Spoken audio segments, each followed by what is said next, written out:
ግን እንዴት ነው ግን ያፈላህ ማለት ነው? እንደዛ ወንድምህን አብርሽን ክደህ ዛሬ ይሄንን ነገር ማለት ግን ተገቢ ነው? በጣም ነው ያዘንኩት። በጣም ማለት ነው በጣም ነው ያዘንኩት። ደግሞ ተላላኪ ገረድ ይላል እንዴ? አቤላ መቼም ገረድ ሆኖ አያውቅም። ማከማ ያንሳል ማገረድስ ይሆናልና በጣም ነው የገረመኝ። ግን ቤተሰብዬ እንኳንም የተከራዩ ሩታና ማናቸው አዲሴ እንኳንም የተከራዩ ደስ ብሎናል። ይከራዩ በቃ እኛ ለብቻቸው ሲመጡ እናበረታታለን ከስድብ የነጻ ማለት ነው።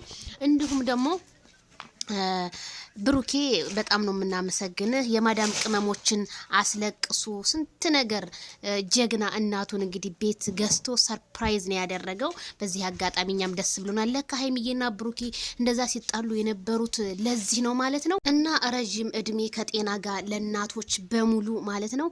እንግዲህ ብሩኬ ስለ እናቱ ሲያወራ እውነት በጣም ትልቅ መስዋዕት ነው እናቱ እንግዲህ መስዋዕት የከፈሉት ያለ አባት ማሳደግ ማለት በጣም ጀግና ነህ ብሩኬ። ግን የማዳም ቅመሞች ግን እንባችሁ እንደዛ ፈሶ የናንተስ እንባ እንዴት ነው የሚያገኘው? እነሱ ስኬትን የናንተስ እንባ እንዱ ፈሶ ቀረ።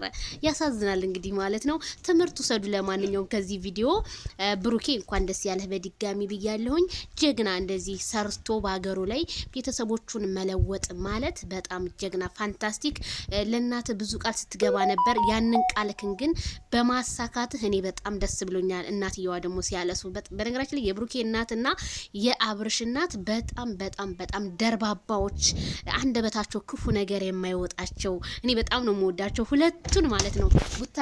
ቡታጅራ ሄጄ ማግኘት ፈልጋለሁ ማለት ነው በነገራችን ላይ እና በጣም ደስ የሚል ነገር ነው። እንኳን ደስ ያላችሁ ብያለሁ። ለማንኛውም ብሩኬም